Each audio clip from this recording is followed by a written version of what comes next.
Hello, people of YouTube. It's Deepak here, and welcome to the DCS news for the 20th of July, 2024.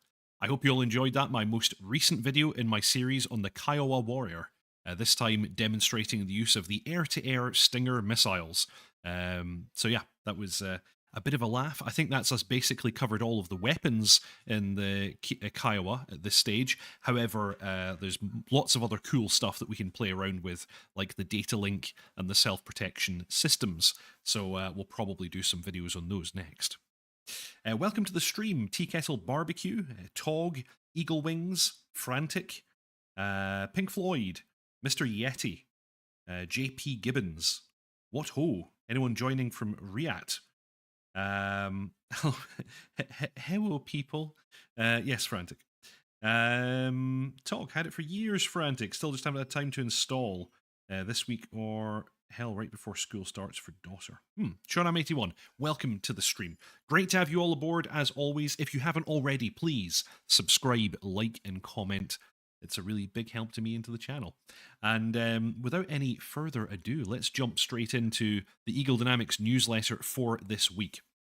There's not been a huge amount going on this week, but there are still some things to cover.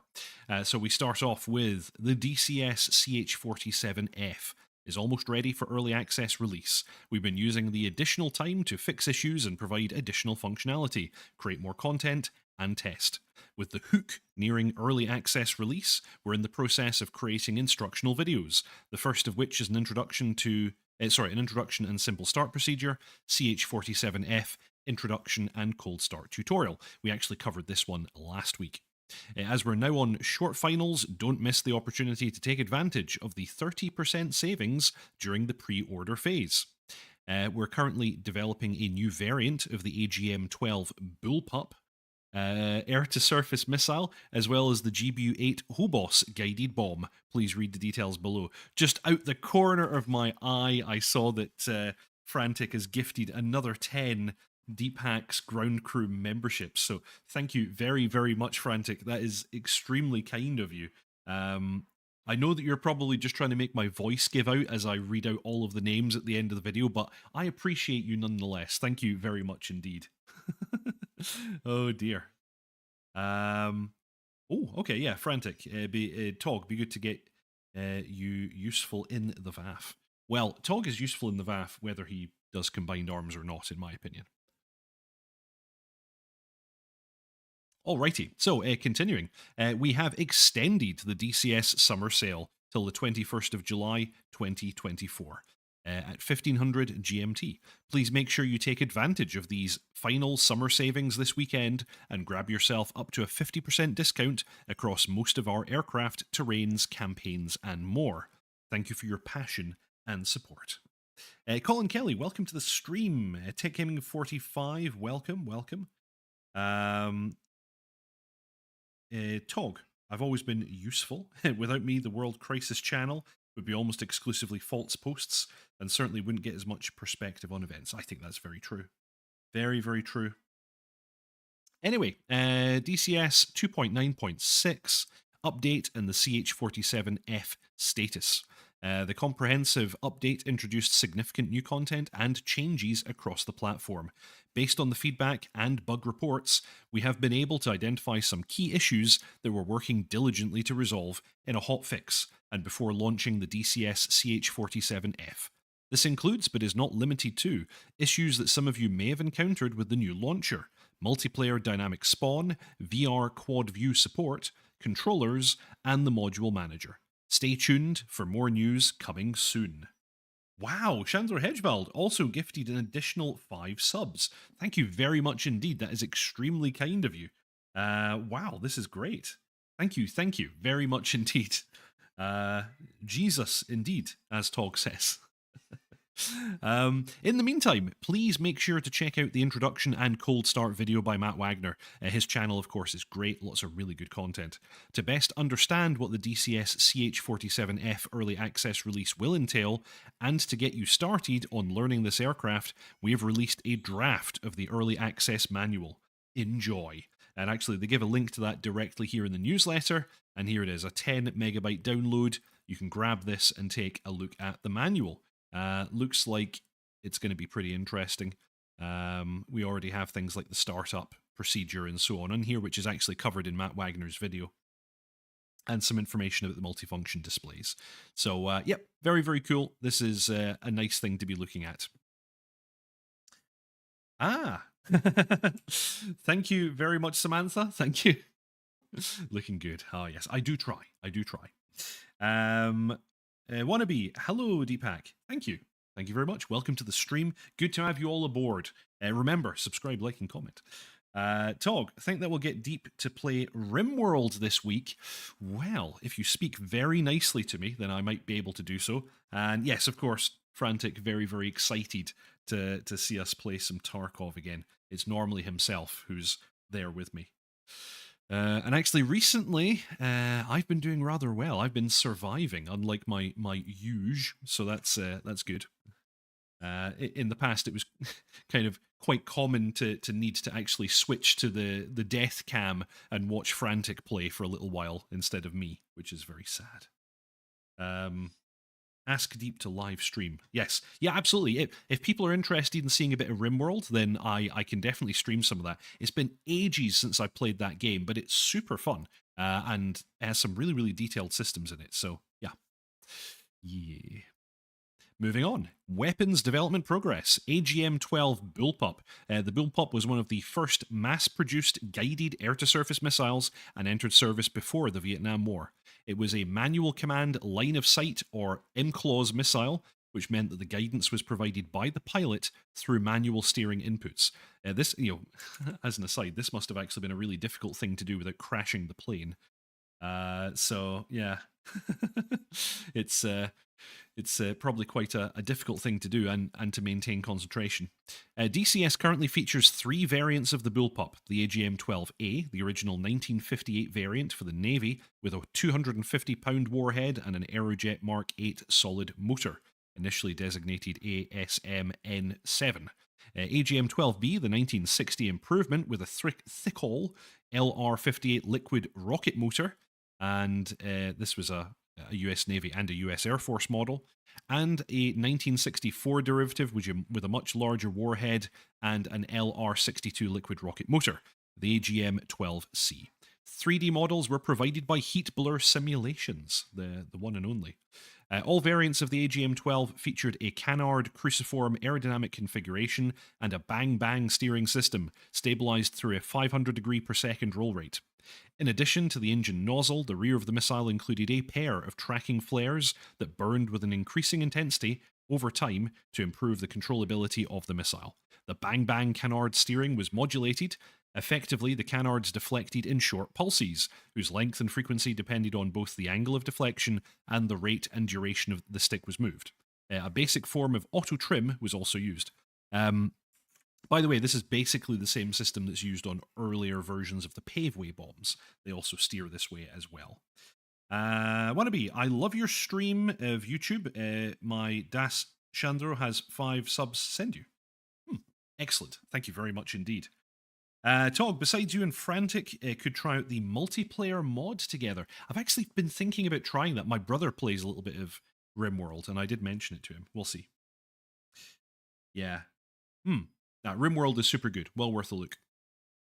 Moving on. One major limitation of the system was a tendency for the control axis to roll left, because the roll rate increased during the deceleration to the transonic region. This was caused by delays in the control system. This was compensated for by adding a fixed offset to the roll gyro reading that did not depend on the actual roll rate. All these effects on the control system are fully modelled in DCS. Leonetzel, sitting on the porch drinking a cold beer when I suddenly remembered DCS news. Good evening, everybody. Welcome aboard, Leo. Nice to have you here. Rockwell Homing Bombs System. After the AGM-62 Walleye was introduced by the US Navy in 1967, the US Air Force awarded a contract for their own TV-guided bomb system to Rockwell. This resulted in a series of conversion kits for dumb bombs, dubbed HOBOS, or the Homing Bomb System. These kits consisted of an electro-optical nose seeker section, an aft control section, and a set of strakes running along the body of the bomb.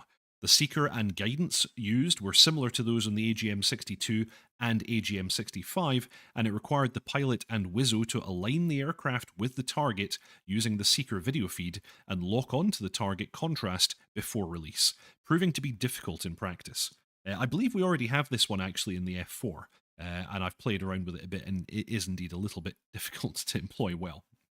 Different daytime electro-optical and infrared seeker kits were developed for different types of bombs, of which only the KMU-353A/B kit for the Mark 84 low-drag bomb saw extensive combat use. This configuration, designated the GBU-8/B by the US Air Force, was used from 1969 onward and is featured in DCS. The 3D model is provided, again, by Heatblur Simulations. And then we've got the GBU-15 brackets V/B. Despite the low effectiveness of the Hobos, Rockwell was again contracted to continue their guided bomb development in 1974. The result was a modular system that Rockwell referred to as Modular Guided Weapon System, or the MGWS. This resulted in the GBU-15 family of guided bombs, also known as the Electro-Optically Guided Glide Bombs, or the EOGB. Could we have some more acronyms, please, US Air Force? Well, I don't think we've got enough. Initially, two variants were developed, the GBU-15 with a daylight seeker and the GBU-15, well, the 1/B and the 2/B, with the same infrared seeker as the one used for the AGM-65D Maverick. The configuration was similar to its predecessor, the GBU-8/B, with the Mark 84 also serving as a basis for this weapon. However, it had a significantly larger set of wings, a more sophisticated guidance system, and an ability to communicate with the supporting launch aircraft through an AN-AXQ-14 data link. These new features significantly expanded the envelope of the weapon at low altitudes compared to the GBU-8, and it allowed for employment without a line of sight to a target at the time of release. The weapon followed a three-stage guidance logic. After a separation maneuver, the weapon entered mid-course mode, where it would follow a lofty trajectory along the release course. After the Wizzo spotted and identified the target, they would point the seeker at it and switch the weapon to transition mode. It would then turn to target heading and maneuver to keep the seeker at a constant look-down angle, allowing the Wizzo to adjust the impact angle. Finally, the Wizzo would select terminal guidance mode, in which the bomb would either be automatically guided into its impact if locked on, or flown into the target manually. The GBU-15 is in development. Eagle Wings. It is interesting to see Chuck release his well-renowned DCS aircraft guide for the Razbam F-15E. Yes, indeed. Yeah, despite the kind of unknown status of that module, it's nice to see some documentation turning up. Golden Gnu. Cool to see new weapons. I wonder if any of them will be implemented on the A4. That would be cool. Yeah, I wonder. Poppit55. I set up notifications on YouTube to watch you live. Sadly, it failed to notify me. I did, however, remain vigilant and only missed the first 2 minutes. Trust, but verify. Yes, indeed. Did you ring that bell? Yeah, YouTube has been kind of funny when it comes to the notification system over the last few years. It has become a little bit unreliable. I've noticed that myself. Because I've got more than one YouTube account. I've kind of my personal one as well. And sometimes I don't get notifications for my own videos. And, of course, what could I want to watch more than myself? That would be a terrible thing to miss out on. Alrighty, back to the newsletter. Last bit we've got is the summer sale. Last chance to save. As you may already know, we extended the DCS Summer Sale 2024 in order to apologise for the delay of DCS 2.9.6. Please enjoy the 50% savings across almost our entire range of modules. Shop now. So that's the entire newsletter that we have for this week. There isn't really any other bits and bobs, but I just wanted to kind of remind everybody that, of course, there is still an early access discount on the Afghan map and also on the CH-47F, in addition to the summer sale. So now is probably a very good time to go and purchase modules that you don't already have. It's worth taking a bit of a peek. Tog, a mind is a terrible thing. Yes. To miss deep. Yeah, indeed. So, it's now that time when I pimp the VAF. So let's jump straight in and do that. The VAF, or the Virtual Air Force, is a virtual online squadron originally started by myself and Dot Chuckles.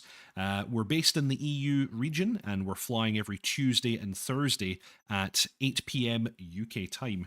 Everybody is welcome to join us. The Discord link is below if you'd like to join the VAF Discord. We're currently recruiting pilots for the F-14, the F-4, the Harrier, the F-16, the F-18, and we also have a mixed rotary wing squadron where you can fly basically any helicopters that you would like.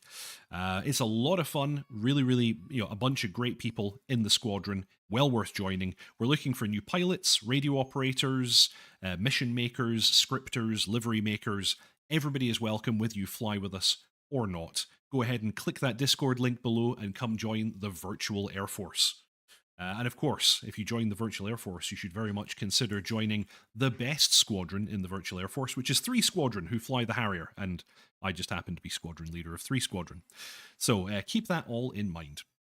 Yeah, I think this is definitely the stage where I should give a big shout out to Deephack's ground crew, especially how much it's grown just over the course of this show. I'm actually going to have to hit refresh on my members list. So yeah, you have, of course, the option of subscribing, liking, and comment. These are all really helpful things that you can do for the channel, and they increase the visibility of the channel. I really appreciate everybody's support. We're creeping towards that 11,000 subscribers now, which is just crazy to me. That there are so many people subscribed to the channel. Thank you very much, everybody. But if you'd like to support the channel even more, you have the option of clicking that join button just below this video, and that will enroll you into Deephack's ground crew. For a small monthly fee, about the cost of a cup of coffee per month, you can further support the channel, and there are some small benefits. Deephack's ground crew has its own dedicated Discord server where you can hang out and even chat with me if you would like. We occasionally do flights together. I've started uploading the mission files that I use for my videos, and I'm also looking at maybe doing some extra bits of content like checklists, because we all know how important checklists are. So a really big shout out to those of you who've already joined Deephack's ground crew. This one's going to take a while. Thank you very much, Autothrust Blue, Byron Farrow, Channel Right, J.R. Walker, Chandra Hedgevald, Griff Nizzle, Mr. Yeti, Bread, Tier Zero, Sean IM81, Charts, John Bloor, Tea Kettle Barbecue, Whiskey Dale, Stuart McLean, Mangash, Exorcist, Frantic, Michael, Wilzo845, A Balance, Osprey, Springer11, Dre Sanchez, Brian Piper, Guido DH, Warrior, Leo Netzel, Jurgen Dressel, I scrolled too far, Stiggy Wiggy, Jakob Douglas, Eric Jonsson, Rick Hasaya, sorry, B. Denson, Hammy, JP Gibbons, Pink Floyd, Clive Parrott, Paul Dillon, Isaid Peer, Colin Kelly, Mark S., Jason O., Tog, Moneyman, Thimmers, ACH, Ryan McGee, Sky, Michaelsney, Fault Raver, Carl Roberts, Irish Pat 64, Nate, Stephen Frank, Tritium, Day Only Big Boss, and Sandbox Code. Thank you very much, all of you, for joining Deephack's ground crew. Thank you so much for your support. And yeah, let's push those subscriber numbers. Let's get it up to the 11,000. We'll have a little celebration when that happens.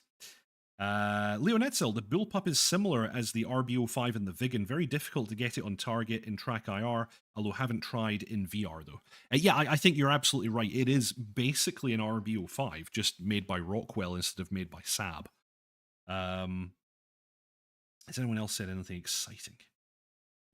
Tog, pimp that VAF, yes. Golden Gnu, Harrier live stream, question mark. I've actually been thinking about doing like a kind of demonstration Harrier mission. Just a solo one, and probably in VR, because that's how I normally fly, so it might be a little bit shaky cam.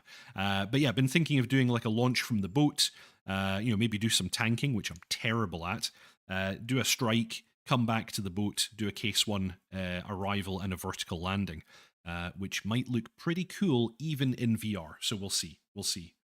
Hello, Robbie Hobby. Welcome to the stream. Hydrate. Thank you, Tog. Yes, I needed that reminder. We must hydrate.